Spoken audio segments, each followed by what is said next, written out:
Hola, I'm in Chimbote in Peru. I'm living here with a family, and my room is a room that they've built on the roof. So it's a pretty cool space. Um, Not cool literally, it's extremely hot here. Still having trouble sleeping, still having trouble adjusting to the climate and to the landscape.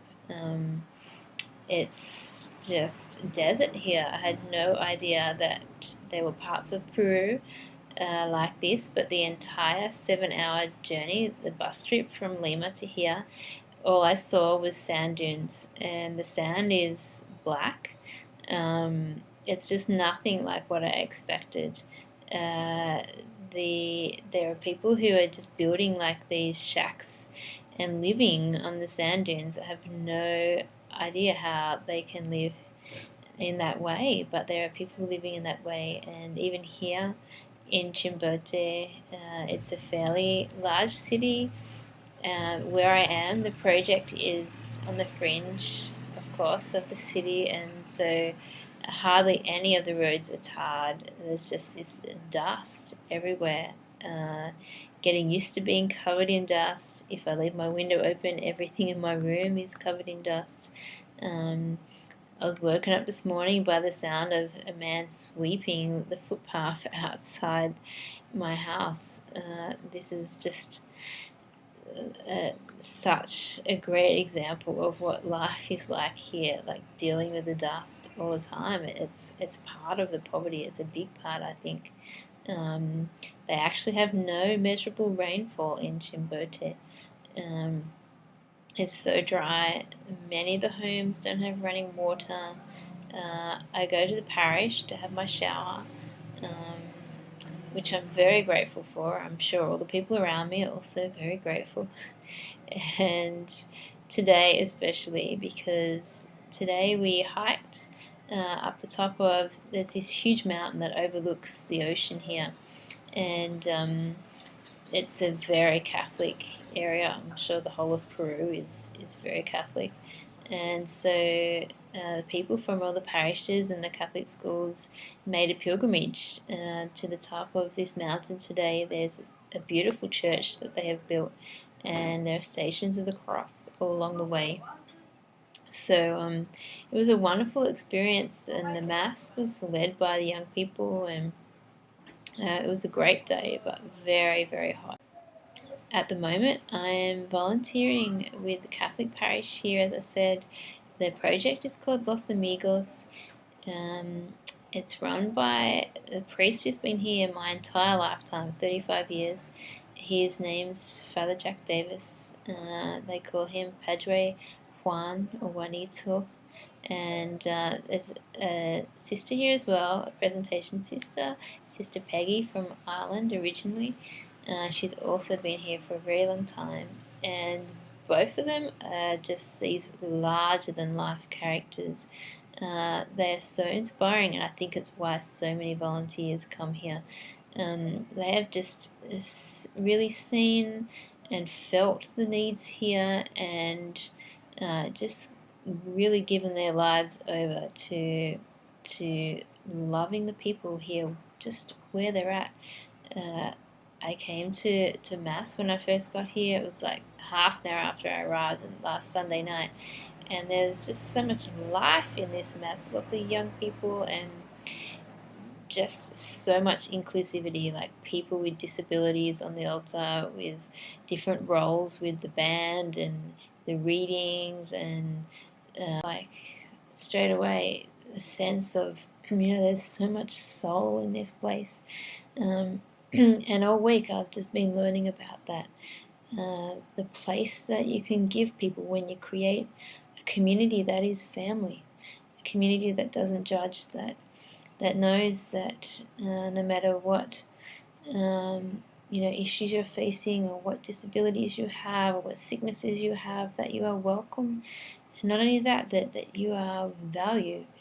And I know that the people that I see that have found a home here, they would not be shown dignity out in the community, and And the parish is created like this little oasis in so many ways.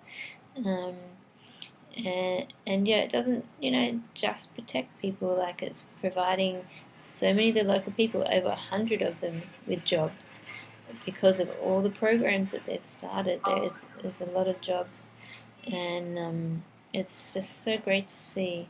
They're really focusing on education, which, obviously for the people here is the most important thing to combat all the different aspects of the poverty. And so they have these tutoring programs for children. The children only go to school half a day, so the other half of the day, either morning or afternoon, when they're not at school, they can come and get help with their homework. And we're also, some of the volunteers run some art projects, which I was helping with the other day.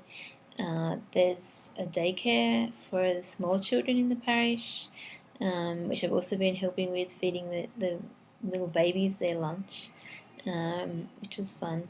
And just outside the parish, they also have opened up all these daycare centres, what they call prevention centres.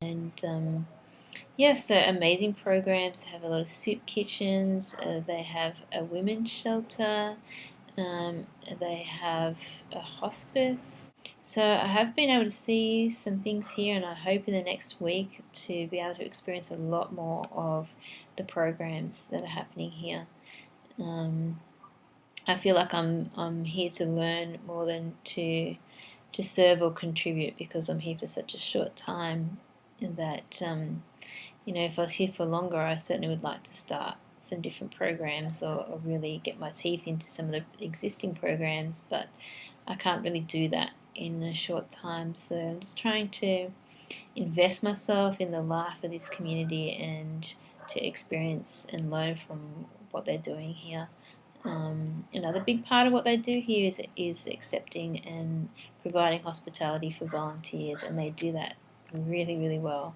As I said, the parish is like an oasis, and they have accommodation there, and serve meals and things for the volunteers, and they have a volunteer coordinator to help people find their roles and put them into homestays, like I'm now staying with the family. So they do a really great job with that, and I see lots of opportunities, not only to send people here, but perhaps to really build one of these formation centres that I'm dreaming of in a place like this, in a place where people can come to, and you're right in the midst of all these issues, and share with others who are working here and volunteering here, and innovate things together, unpack your experience together, go to the depths of your experience together. I'd love to provide an opportunity for that to occur in a place like this. So that's the kind of thing that I'm learning. It's taken me a while to adjust. I really was in shock when I first arrived. Every time you travel to a place of poverty, you think you've seen everything, and then you go to another place, and some things, some aspects seem so much worse. And in some ways, you feel like your head is spinning with all the things that you know about the life that you've had, and then you see the restrictions and the limits, and how trapped people are in this cycle of poverty, and you feel this imbalance, and it's natural, and it's natural also to not to know what to do with that. So these people here are teaching me a lot, not only about themselves but about myself, and that's the gift. That is the gift of coming to these places and doing this kind of work. So that's about it for now. I hope to update again before I head back to Lima, where I have a very busy week of lots of projects to visit in Lima, and I'm hoping to be able to fit them all in before then I head to Bolivia next. So yeah, bye for now.